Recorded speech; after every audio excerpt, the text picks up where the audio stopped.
Well, good morning, good afternoon, good evening, whoever you are, wherever you are, whenever it is for you. For me, it is just past midnight on Tuesday, August the 19th, 2025, day 1273, I think. 72, 73, something like that. How do you do? I'm Peter Alexievich, and this is the Live at 5, coming to you live from this major European capital currently under siege. Evening, Seawolf. I see the peeps are coming in. Hey, Anthony, Tommy, Tom. Hey, Michael Rogers. How's everybody doing? I'm sorry I'm late. You know what it was? Before the live every night, I brush my teeth. I know it's stupid, right? Like, you don't know if I reek of garlic or not. But every night before the live, I brush my teeth. And tonight, I'm late because I'm an idiot. I spent probably a full minute trying to squeeze the last little bit of toothpaste out of the toothpaste tube before I gave up and just opened a new tube. Hey, Bjorn. How's everybody doing? Hey, Roy Daniels. Hey, super user. How is everybody doing tonight?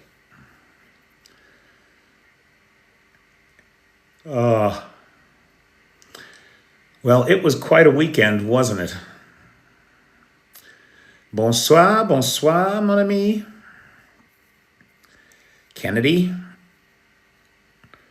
Kiaora, brother. Well, far couple. I don't know what ORA is. I don't know what that means. Hey, Esteban.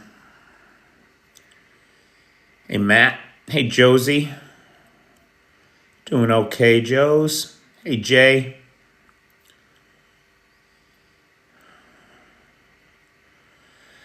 Yeah, Seawolf. Friday. Hey, Arna. Thursday. I just hit a wall, man. I got home about, I want to say about 9 from what had been a pretty long day. I lay down on the sofa and I set an alarm. I must have shut it right off. It happens. It's hard midnight for me at this stage of my life. I'm good, C baby. How you doing? Hey, Jerry O. Thanks for sharing the live. Hey, Lil Red. Evening, Neil Steven. All right, so shall we get to it then? Now, so last night, for the first time in like 10 days before the Alaska summit, we saw a more substantial drone strike against Ukraine. The Russians sent 140 drones, 88 of which were intercepted, and 4 Iskander-M ballistic missiles. Those are awfully hard to shoot down, especially when the targets are near the front. And none of them were shot down. 0 out of 4 of the Iskanders. It was a tough night last night. Now, the big news, of course, is that Zelensky and the European leadership are in D.C. today talking to Trump.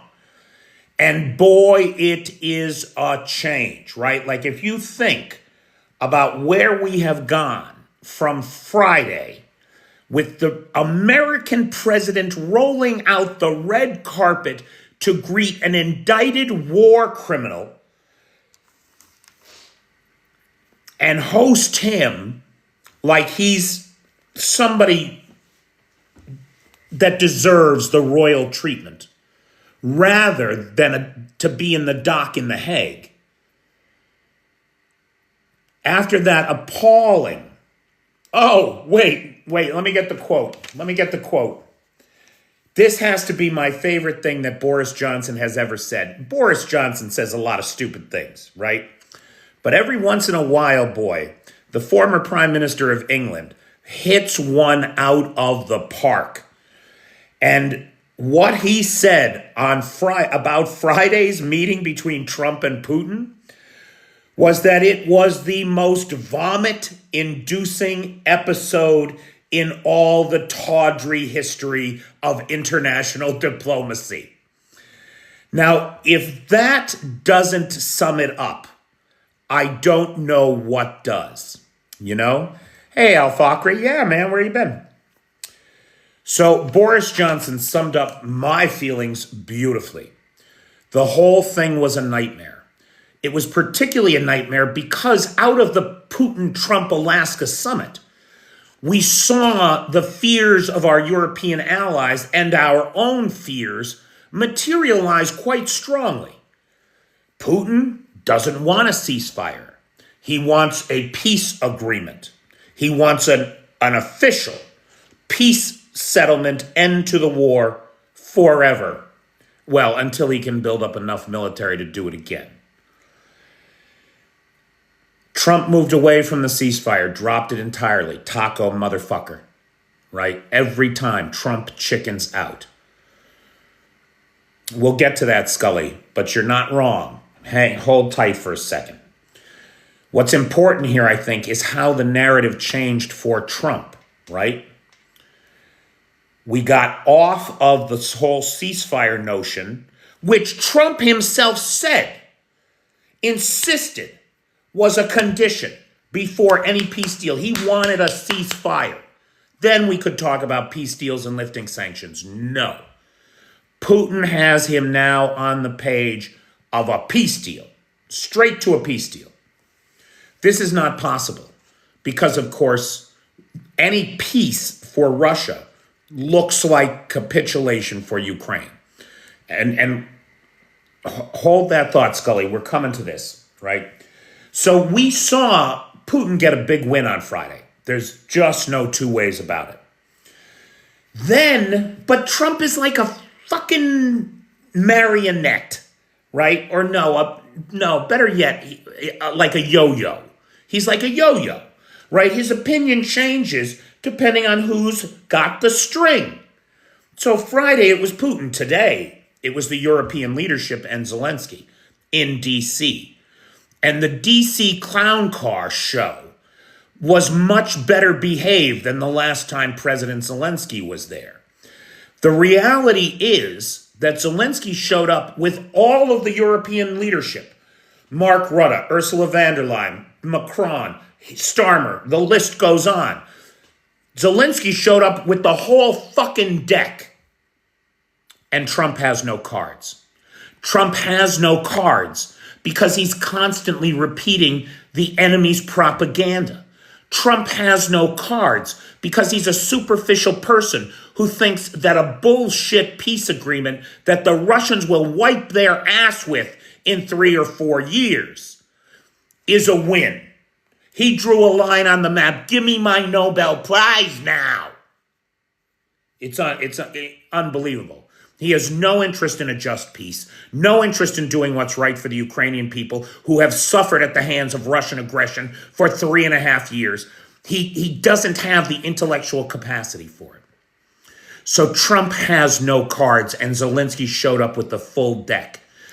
And why does Trump have no cards? He has stopped providing military aid to Ukraine. He has killed the economic relationship with Ukraine with his tariffs. Ukraine is subject to a 10% tariff. Suddenly, anything they export to the United States is no longer competitive. So the economic leverage that we once had with this country is gone. The political military leverage we had with the past tense had with this country is gone because we have stopped weapons. So if the Ukrainians don't do what Trump is saying, what the fuck is he going to do about it? Nothing. Nothing. He can do nothing. So after Putin's big win on Friday, if it even was Putin, right? And there are people who are saying that it wasn't. I don't know. But when I think about the Russian leader in his prime, whoever that man in Alaska was not the Russian leader. This man is a sick old man. Russian media won't even show the video of him below the waist because his legs are trembling uncontrollably.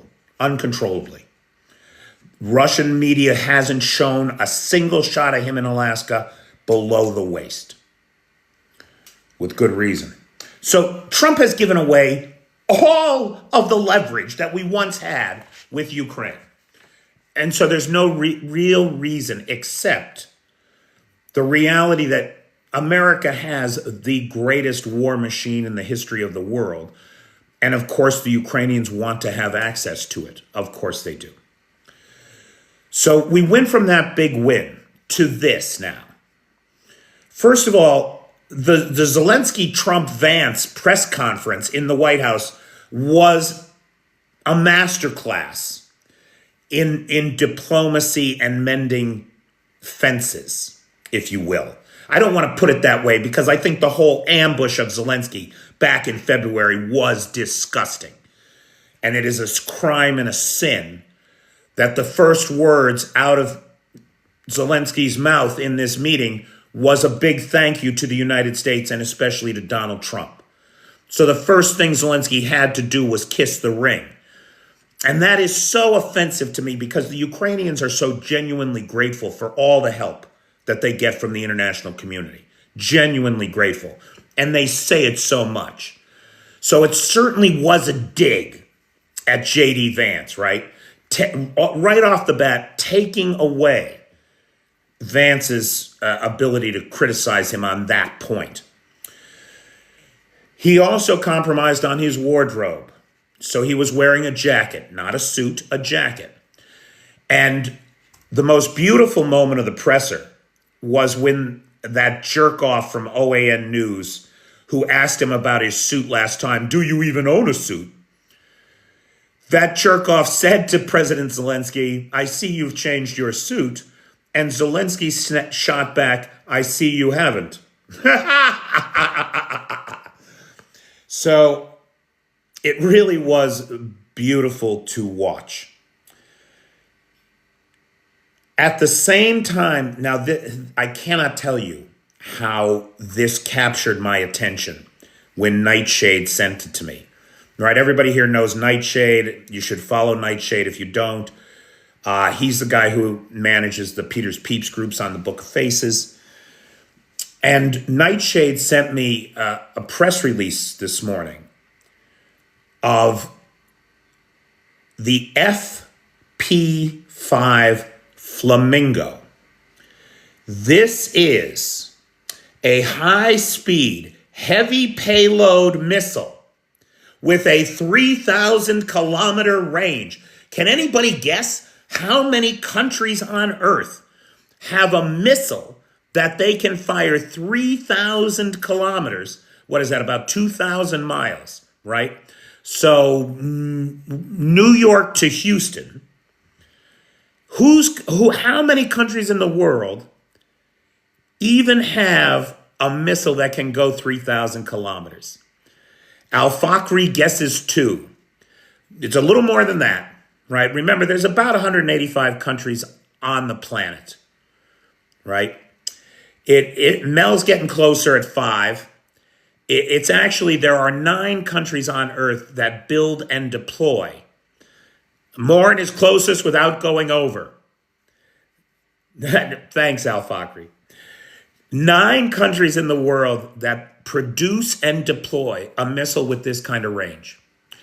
And today, just ahead of the meeting with Zelensky in D.C., here in Kyiv, the administration released pictures of this new long-range weapons platform and announced it. Now, this is very likely the product of German financing and German engineering, because the Germans had acknowledged that they were going to cooperate on the development of a long-range missile platform for Ukraine.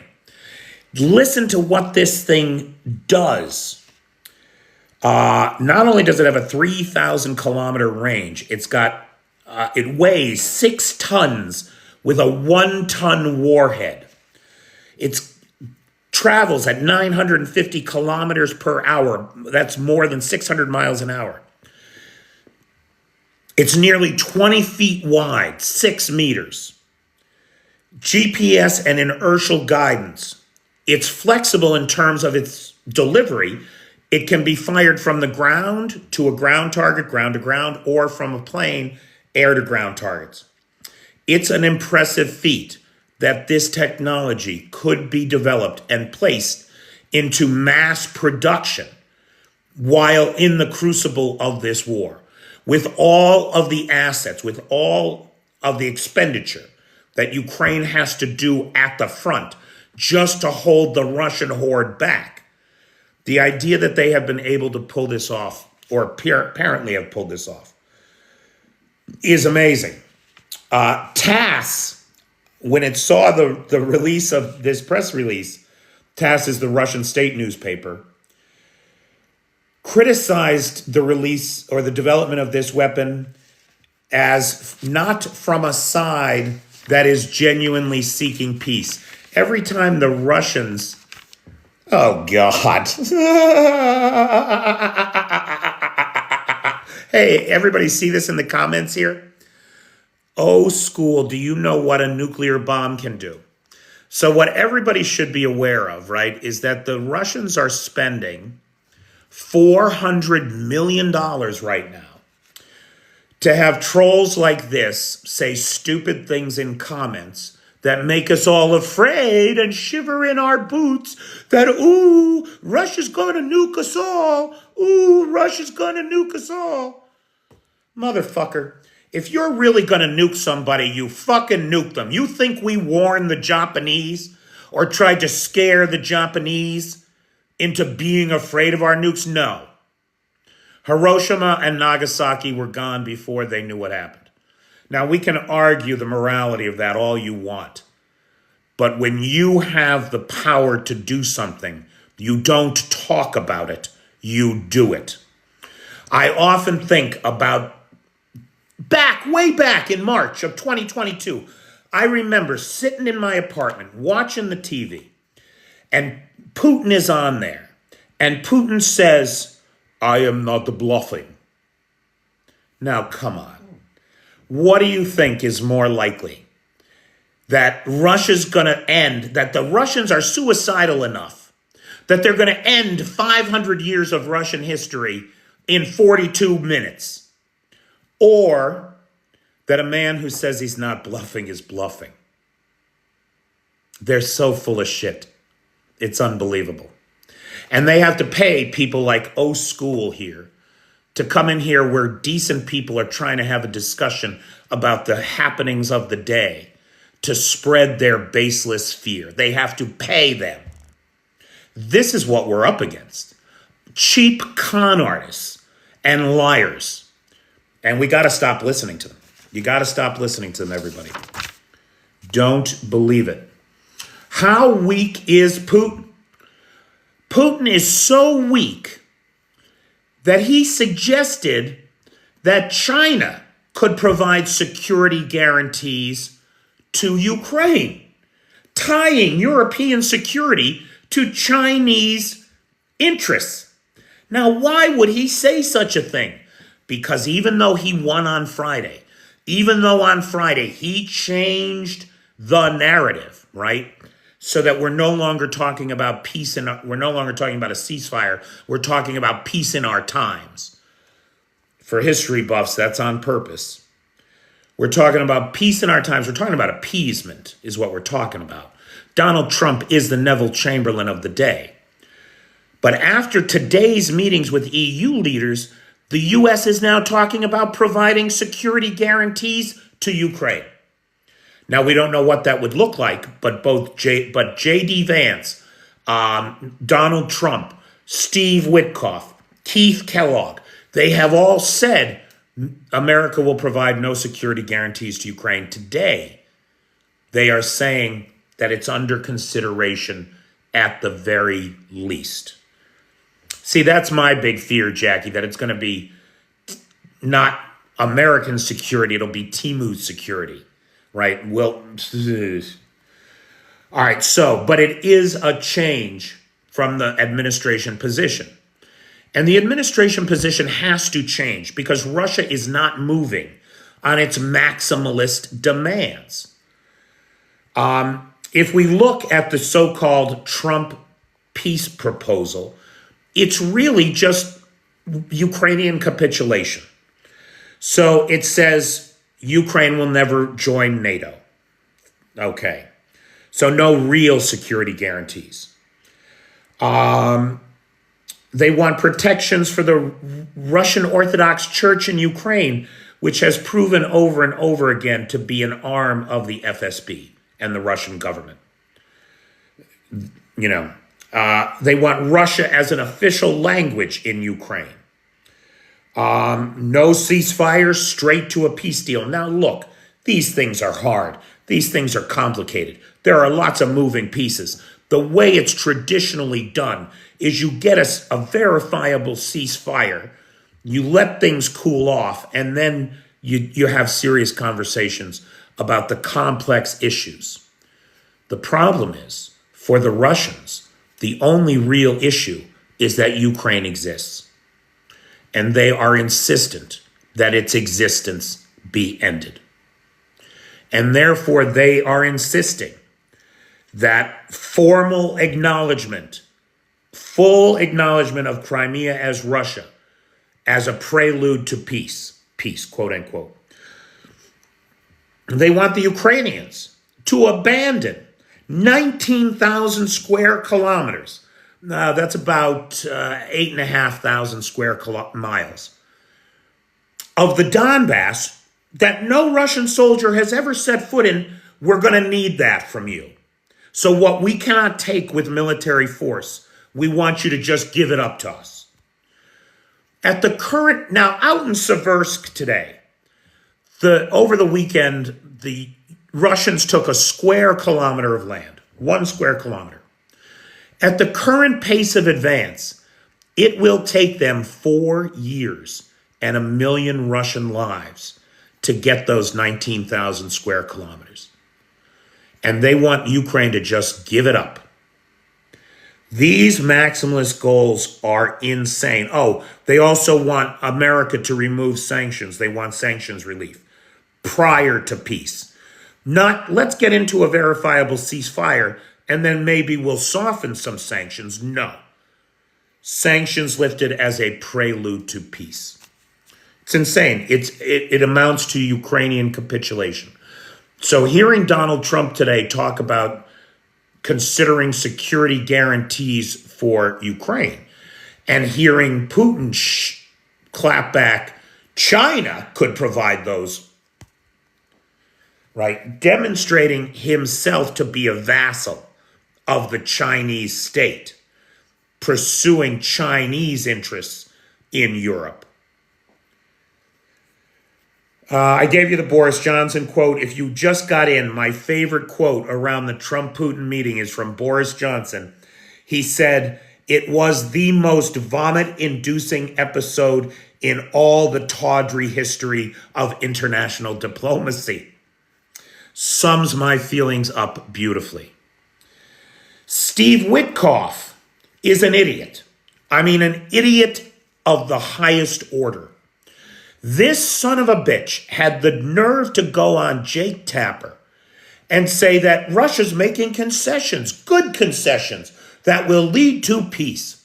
What are these concessions? They've agreed not to take the rest of Ukraine. As if they could. As if they could. Baba Ganoush, the reason that the USA is negotiating with a terrorist, an indicted war criminal, is because the current president of the United States would not have the job without Vladimir Putin. It is just that simple. The federal system of government in the United States there's been a coup. There's been a coup, man. And the federal government is in the hands of a malign foreign agent who is destroying it from inside the White House. There's no two ways about it. No, and it is obscene to me that my fellow Americans and I seem unable to do anything about it. So Steve Witkoff says this amazingly stupid thing on Jake Tapper, then goes on to tell Jake that Russia was going to write into its constitution that it would never attack Europe or Ukraine. Now, first of all, do you guys remember Silly Putty? Remember how you could take Silly Putty and you could put it on the newspaper and you could see the image from the newspaper on the Silly Putty? That's what that's what the Russian Constitution is like. It's like a piece of Silly Putty. It's molded and reshaped all the time to fit the needs of one person, Vladimir Putin. He has rewritten the Constitution to make himself president for life. He has written into the Constitution the illegal annexation of Crimea first in 2014, and now the illegal annexation of these other 4 territories in 2024. So the idea that the Russians are going to write anything into their constitution and it will mean something is exemplary of a naivete that no 18-year-old at her prom is composed of. I mean, it is so stupid that you would believe this nonsense or think that this was the idea that you're not going to invade your neighbors. You have to write it into your constitution to remind you. Holy shit. The world we're living in, where this is a reasonable statement to make, is completely insane. Completely insane.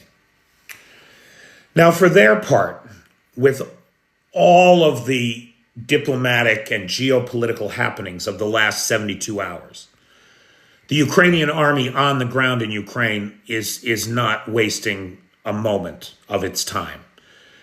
The Achilles group, that's a drone group, in coordination with the 116th Mechanized Brigade, destroyed a large armored assault in the Liman-Pershi direction. They were pushing toward Kupiansk. That's up along the Crimea line. At least 2 tanks, including 1 T-90, and 3 MTLBs and 40 troops were eliminated in that assault. Now dig this. Up in Kursk, the Ukrainians hit a supply convoy. Now, we don't know exactly what was in the convoy. We don't know the makeup of the trucks. There were at least 2 Kamaz trucks and some other kind of transport vehicle destroyed in the video that I saw. But it looks as though the convoy was much bigger. So we're not sure how many vehicles were destroyed. But much more importantly, Lieutenant General Ezadullah Abachev, the deputy commander of the Russian Northern Group of Forces, was badly wounded. It is reported that he is in serious but stable condition, but he is going to be sidelined for the rest of this war. The war's over for him. And that's a bigwig. He's a bigwig, right? He's the deputy commander of all the northern forces in Ukraine, which includes everything in Kursk, Belgorod, and Bryansk as well. Now, we don't know at this time, did the Ukrainians have intelligence that he was in that convoy? Did they hit it because of him? Or was it just another transport convoy on a road that the Ukrainians frequently send drones against? We don't know. But the long and the short of it is the Northern Deputy Commander is out of the war for good. On Friday, we talked about the hit on the Volgograd refinery. It got hit again for the second time over the weekend. It is the 7th largest refinery in Russia. 15 million tons annually. That's 5%, 4 to 5% of Russia's entire refining capacity. Makes diesel, gasoline, aviation fuel.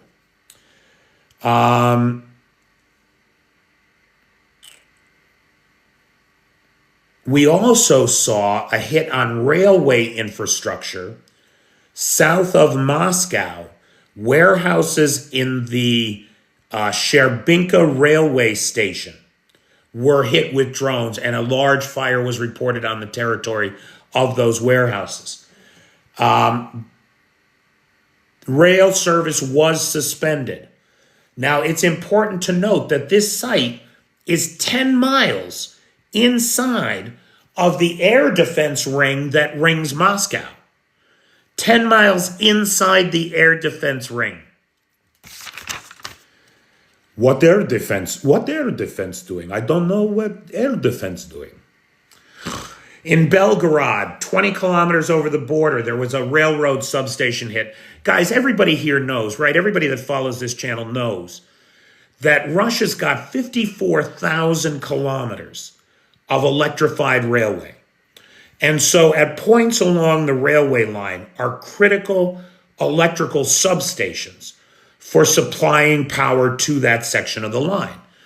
Now, of course, there are redundant stations. There are stations that are more important than others. Ukraine is hitting the most important of these. So when you see that these substations are being targeted at the railways, they're not turning off the air conditioning to grandmothers in Belgorod. They're shutting down the railway. And that's an important distinction to make when we talk about energy infrastructure hits. Because the Russians, of course, are always hitting the power plant that keeps my lights on.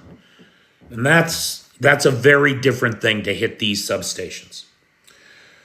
Now, last week, I said to everybody, there is no breakthrough around Pokrovsk. There are infiltration units that manage to get through and get behind the lines. The Ukrainians are going to seal that breach quickly. Well, they have. They have reversed that Russian advance. According to the 1st Azov Battalion, as of today, 910 Russian KIA in the area, 335 WIA, 37 POWs, 8 tanks, 19 artillery pieces, 6 armored personnel carriers, and 103 ATVs, motorcycles, and civilian cars. 103. So really nice work there. We got video from somewhere in the east of one of those field, you know how the Russians store ammunition out in fields, a field cache? Well, Ukrainian drones found one and blew it up. It was 300 tank mines. Now, those tank mines have 10 kilos of TNT equivalent in them. So that's 3,000 kilos of TNT going up at once. It was quite, like you could almost see the blast wave in the video from the spotter drone. That was a good hit. 300 mines that are never going to harm a Ukrainian child at some point in the future. The Transneft oil depot in Tambov was hit. Now, this is not just a storage facility. This is a pumping station. It's a major pumping station for moving oil and refined oil products through the Russian pipeline system. With it offline, millions of gallons of fuel will have to be rerouted. That will interfere with the oil business. In Crimea, the situation is so bad now, and I have not been keeping up. I can verify that as of Friday, 11.3% of Russian refining capacity was offline. Today, I am hearing 19-20%. I have not been able to verify that yet, though, so tomorrow I'll make sure to do that, or try to get as close as we can.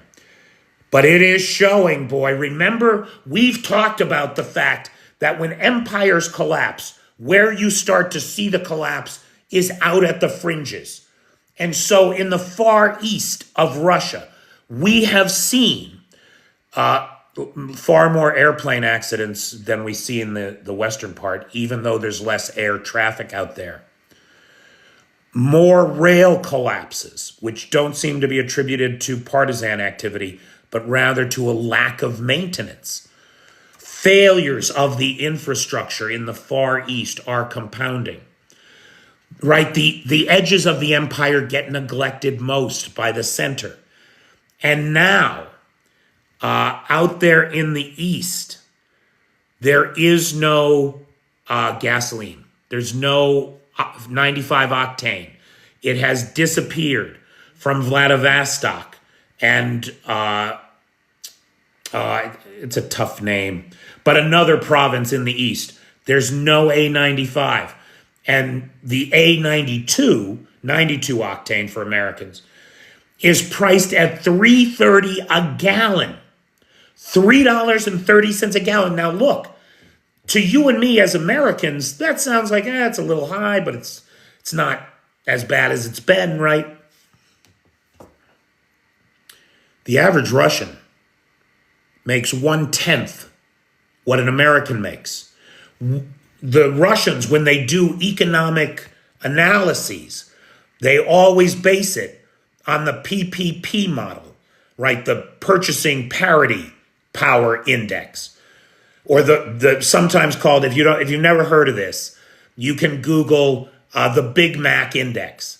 What percentage of a person's income do they have to spend on a Big Mac? Not how much a Big Mac is. The Big Mac Index.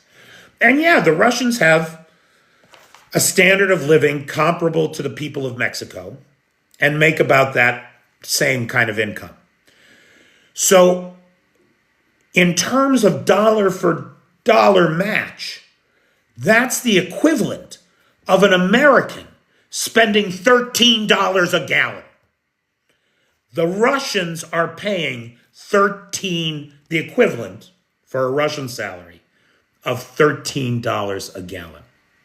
The same thing's happened in Crimea. The 95 octane has disappeared. There are shortages of the 92. Gas stations are closed in Luhansk. There's no gas in Luhansk. So Luhansk, Crimea, and in the Far East, the edges of the empire are collapsing. Normal life does not continue there. The Russians can't keep up this pace. They just can't keep it up. And we're seeing it happen. Daily attacks in August, daily Russian attacks against Ukrainian forces on the ground in August have dropped to 150 a day. That's down from July of 189. That's a significant reduction. Now, we keep talking about dominoes to watch. What's going to happen next? And nobody knows, right? But we've here discussed lots of things that could happen. And one of the things that we have to discuss today is fucking Belarus, because Lukashenko is making noise again. Now, look, we don't know what's going to happen. But it does appear. Now, everybody remembers that back in 2022, the Belarusians and the Russians were having their Zapad military exercises. That's where the two countries' militaries come together and they do a bunch of training, right? The only thing was that training was used as cover for the invasion, the full-scale invasion of Ukraine in February 2022. Right now, the Belarusians are getting ready for the Zapad 2025 exercises. They claim that 15,000 Russian troops are coming to Belarus to participate. The only problem is the Americans have satellites. The Europeans have satellites. The South Koreans have satellites. And the Ukrainians have people inside Belarus. And so when we take the independent evidence, it appears as though the exercises are not meant for 15,000 people. They're meant for 10 times that, 150,000 men. Belarusian dictator Alexander Lukashenko over the weekend gave a speech in which he warned his people to be prepared for war, that war was coming. He is now pushing legislation through the Belarusian parliament to make the full mobilization of the Belarusian population easier to accomplish. He is creating new brigades and posting them to the Ukrainian border. He's making a lot of noise. For their part, the Russians have given him nukes, they claim. That's the claim they make. They're now threatening to give him Oreshnik missiles as well. And we don't know, is this just a military exercise, or is this war about to expand? Either because Belarus comes into the war on the side of Russia and opens a new front north of Kyiv, which would be very worrisome to me. Right? It's not that far, man. It's not that far to Belarus. If the Russians come down through Belarus again, that's a game changer. That's Belarus in this thing on the side of Russia. Especially if Belarus commits troops. The problem is, as I understand it, Belarus only has 60,000 troops. That's only 2 months worth of casualties in Ukraine. And then there's no more Belarusian army. I can't imagine that Lukashenko is going to do this. I just can't. Now, it could be that Lukashenko might let Putin try to make a run for Kaliningrad through that Suwalki Gap. But then you're talking about bringing the Baltics and Poland into the war, at the very least, if not NATO. So that also doesn't seem likely. I think probably Lukashenko is just more bluff and bluster. Right, Alf. We're on the same page, brother. I think it is just more bluff and bluster. What is not bluff and bluster was the sinking of the Port Olya 4 cargo ship in the Caspian Sea at Port Olya. Now, Port Olya is inside Russia in the Astrakhan region on the Caspian Sea. And Ukrainian drones, according to the Ukrainian military, hit and sunk that cargo vessel, and they claim that it was full of drones and drone parts from Iran. Now, we can't verify what was on the boat. But what we all ought to be asking ourselves is, how the fuck did they do that? Because we've talked about it before. People have brought it up, right? They've said, Petey, if the Iranians are just shipping all these drones to Russia across the Caspian Sea, why don't the Ukrainians sink those boats? And I had to say, because they can't. They don't have weapons that go that far. They don't have weapons big enough to do it, right? So how did they sink that boat? No, it doesn't look ominous at all for Ukraine in terms of territory. This is a nonsense thing to say. This is just you believing Russian propaganda because you haven't educated yourself enough to be able to identify it. To those of us who are paying attention, it's an incredibly stupid thing to say. Because I just said it'll take them 4 years just to get the Donbass back at their current rate of advance. That's just 19,000 square kilometers. I mean, give me a break, pal. Either you can't do math or you work for the Russians.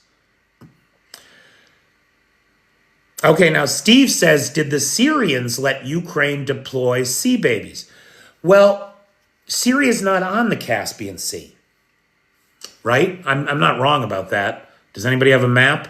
Just double check me. But who is Steve? Who is on the Caspian Sea? Who is pissed that his citizens were beaten to death recently in police custody in Russia? Who's pissed that one of his civilian airliners was just shot down? Who has recently stolen, one could say, all of the oil and gas pipeline revenue from Kazakhstan by diverting Kazakh oil through the Trans-Balkan pipeline to Europe. The Azeris, Azerbaijan. Azerbaijan is on the Caspian Sea. And just last night, the Russians sent at least 15 drones targeting the Sokar oil depot in Odessa and destroyed it.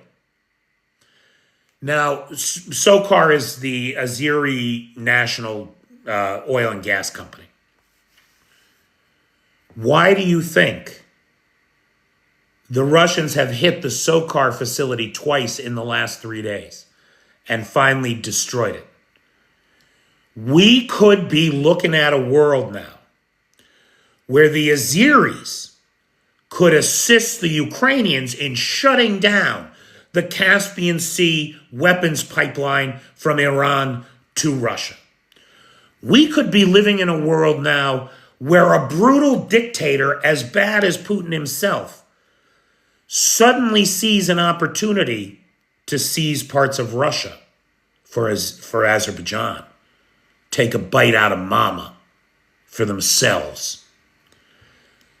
And Russia is so weak and overstretched at this point that if every former Soviet territory decided to invade Russia and take a piece of it for themselves, the way that Russia's been nibbling at their neighbors for the last 100, 200, 300, 400 years,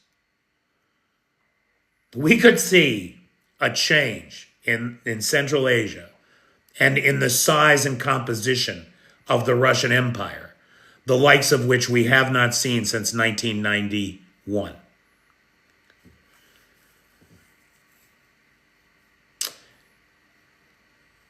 Yeah. Now, Belarus coming in on the side of the Russians, frankly, that doesn't worry me. 150,000 Russian troops right north of Kyiv coming straight at us, that does concern me. I fucking live here, right? So yeah, that does concern me. But I doubt very much, I can't see him doing it. He's too weak. He stayed out of this conflict so long. It'll be the end of him. It'll be the end of Lukashenko. I think that's definitely true. All right. Oh my gosh, I never thanked our sponsor for tonight. I'm not even sure who it, I'm so sorry. Because we do have a sponsor tonight. Let me pull this up. Big thanks to Lars, who has the Discord server. Big thanks to Nightshade, who has the Peter's Peeps group on the Book of Faces. Big thanks to the moderator team, best moderator team on the Tickety Talk. Jay, Travis, Pete, Maddie, and Feisty. And our sponsor for tonight. Oh, it's our old friend Cynthia. Beatricella. So you see Cynthia around. And Tony. I'm mentioning Tony too, Cynthia. I know you're the one working doubles. But Tony goes along with it.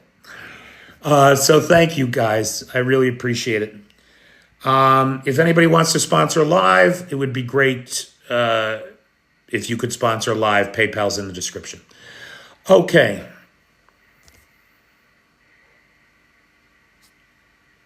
Questions, comments.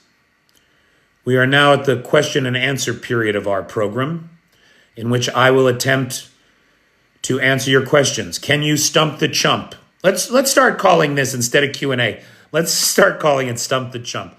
Who can ask a question? Do you think Poland will get into the war? I think that there are elements inside of Poland that are itching to get into this war. But the political will does not exist. Russia will have to make a bad mistake to bring Poland into this war, in my opinion.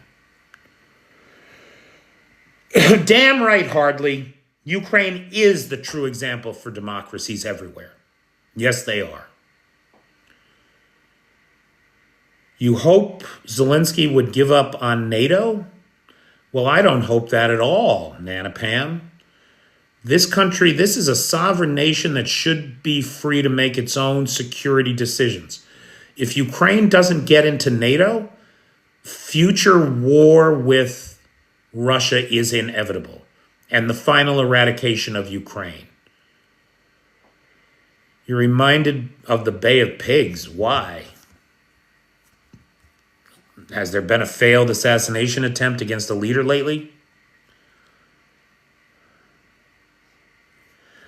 Oh yeah, Poland could join the war without the rest of NATO, right? But what would be the inciting incident, Ben? Certainly, if Russia poured 150,000 troops into the Suwalki Gap, headed toward Kaliningrad, and tried to steal, say, 12 miles of Lithuania and 12 miles of Poland, yeah, you can bet the Poles would be there in a second. Oh, it was a typo. I thought it must be, Nana. I thought it must be. I disagree, Storm is coming. It's a common point that's made. So Storm is coming says, very reasonably, by the way, Ukraine should have never gave up their nukes. And that's a perfectly reasonable thing to say. We think that, if they had kept their nukes, they'd be strong and independent of Russia today. I disagree. I honestly believe that if Ukraine hadn't given up their nukes, Russia would never have let Ukraine go. They'd have kept their fingers in this pie like they did with Belarus, and we would be facing a union state of Belarus, Ukraine, and Russia united against the West. So, we don't know, right? It's a thought exercise. But in my opinion, Ukraine wouldn't have had a shot at independence, real independence, if they had held on to those nukes. The Russians would never have let them go.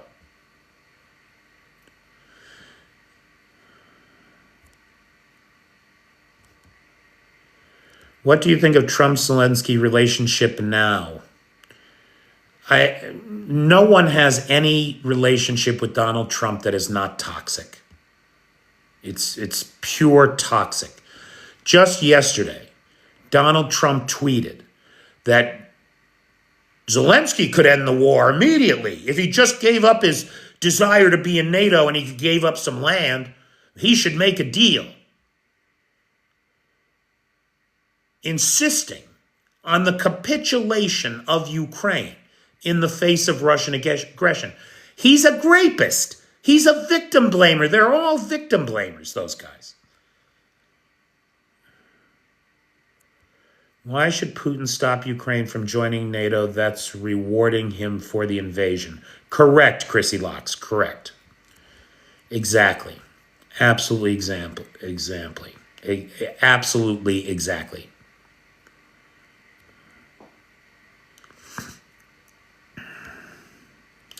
The Polish have forces on the gap. That is true. Is there any info on the Ukrainian missiles being produced? If they've been tested? So now, Guard, it depends on what you're talking about. The Polonitsias have been tested and deployed. So have the Grims. The Hrims and Hrim 2s have both been tested and, we believe, deployed. The new one, the Flamingo, I just found out about it today. I don't know that it's been tested, but it must have been because the Ukrainians are claiming that it's into serial production. And you don't put something into mass production without testing it.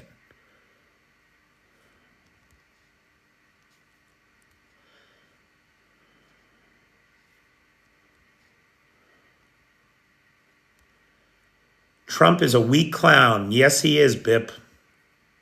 So weak. It's ridiculous. Putin has 40 years of dirt on Trump, dude. 40 years. I'm with you, Dot.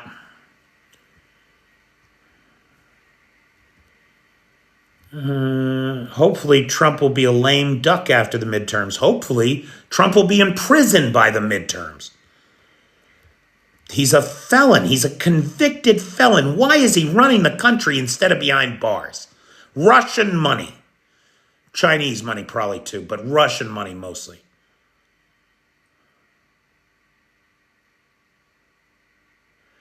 What is the possibility of Ukraine inviting other countries to build military bases there? I don't know, Valley. I don't know. I think that if anything, Ukraine would get in NATO and then NATO would build bases here. Chef Deb says she saw 2 videos of testing. Of the Flamingo, Chef Deb? Can you just clarify that was of the Flamingo? So altered carbon, Trump has never supplied Ukraine with shit. What he did was interfere with Biden-era deliveries that Ukraine is still waiting for. So he held them up until he couldn't hold them up anymore. Oh, you're right, Nana Pam. I should have mentioned the Saudis. Saudi money too. Yes, you're absolutely right. The European leaders stood firm with Zelensky in the face of Trump's aggression. And undoubtedly, Mark Rutte, the Trump whisperer, had some good words of advice for Zelensky. Zelensky certainly handled himself beautifully in the conference that I saw. Right, Seawolf hits it on the head. The main reason for Ukraine, that Russia wants Ukraine kept out of NATO, is so that they can invade it again. Flamingo, yeah, okay, cool. Chef Deb, if you have a link by any chance, send it to, never mind, I'll find it. I'll find it tomorrow. Okay. So, guys, it's been a hell of a 72 hours, boy. Trump is like a yo-yo. Like, imagine a yo-yo with a clown face and a light-up nose. And who's ever got the string, he just dances. What's everyone think about the next time in Moscow? Is that what they're saying, Pistol Pete? I can't see Zelensky going to Moscow. I can't see Trump's people letting him go to Moscow. So I cannot imagine. So maybe that's the point, that Russia will break off the negotiations because Zelensky refused to come to Moscow, yada, yada, whatever. I can't see Moscow happening. Moscow is not a neutral ground for a trilateral talk. They're talking about it happening a week from today.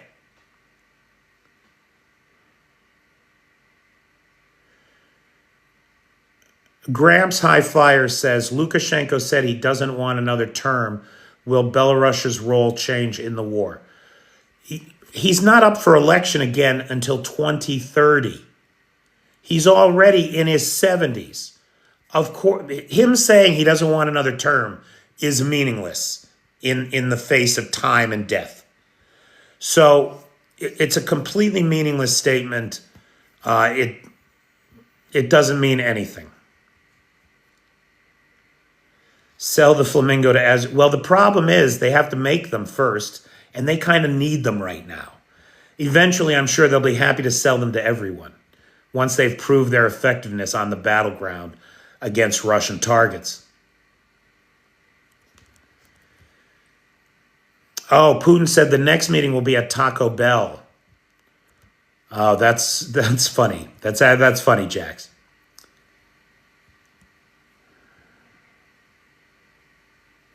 No sensible person goes to Moscow. You can't even drink the water.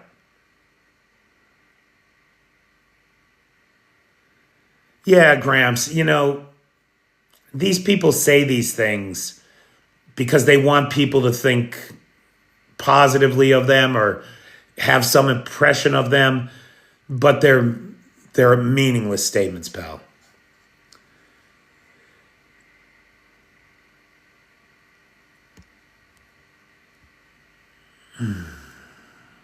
Okay. So, guys, it's 1 a.m. I'm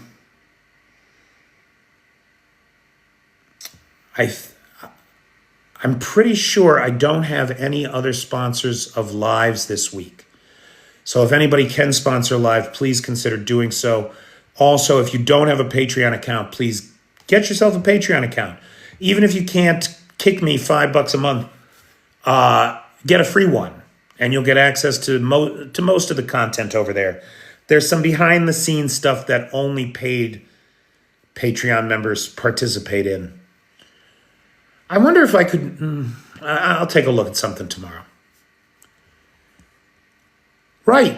You can't let Putin get his way because he's a liar and a cheat, and you cannot trust him. He cannot be rewarded for this bad behavior.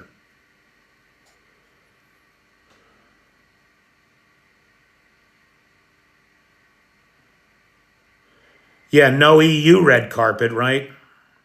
We didn't see that for them. We didn't see American soldiers on their knees in front of the great leaders of Europe.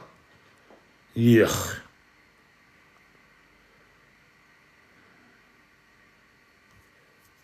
Yeah, somebody said in their vids, I didn't do any vids today. I kind of took today off, even though obviously I didn't.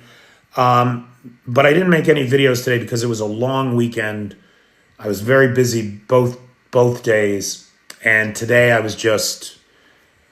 took 2 naps. That's not even a joke. This is how old I'm getting, right? I took 2 naps today. I first napped from about, after lunch, about 3 o'clock to about 5 o'clock. Very nice nap in the air conditioning on a hot day. And then after supper, I could not keep my eyes open. I was going to do some videos. I had some planned. And after supper, I couldn't keep my eyes open. I had to go to sleep. I slept again then from 8:30 until 10:30. I couldn't believe it. I had 2, and that's after a night of 8 hours of sleep. I did get 8 hours last night. So I'm just tired, just tuckered out. Busy weekend. But not unproductive, which is important. Oh my God, I can't do these stupid puzzles to keep the live going. There we go, okay. Any updates on Belarus thinking of joining Russia? Well, William, effectively they have, right? Despite Lukashenko's protestations, they are part of the Union state, the extended Russian state. So it's silly to think they're not.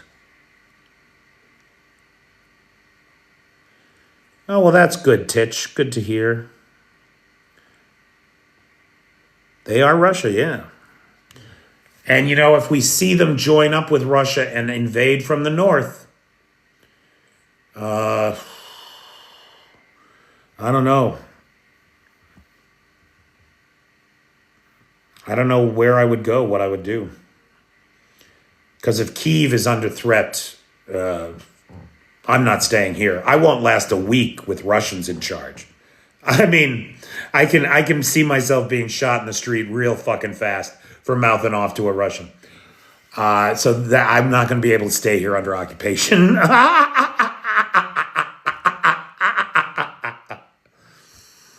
All right, kids. It's it's almost 10 after 1. At what point do you think Europe would help Ukraine putting boots on the ground?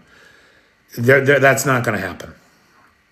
The only way, Ron, that Europe puts boots on the ground here is as peacekeepers for a verifiable ceasefire, or if Putin does something really stupid, like let's say Moscow gets Minsk to launch a nuke at Kyiv. That could get European boots on the ground real fast. Some shit like that. Maybe even the invasion of Belarus, if Belarus joined the war and invaded from the north with the Russians, maybe the Poles or the Baltic nations might get involved then. Might. It's more likely they would just ramp up support for Ukraine. Try to give them what they need to repel the invaders.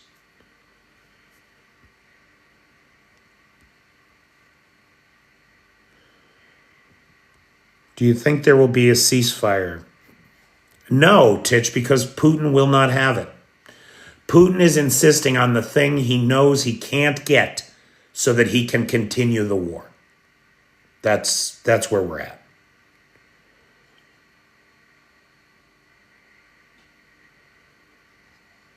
You know, Belarus has a legitimate elected government in exile. Now, the efficacy of that government in exile, I don't know. But should somebody take Lukashenko out, there is a government waiting to come in.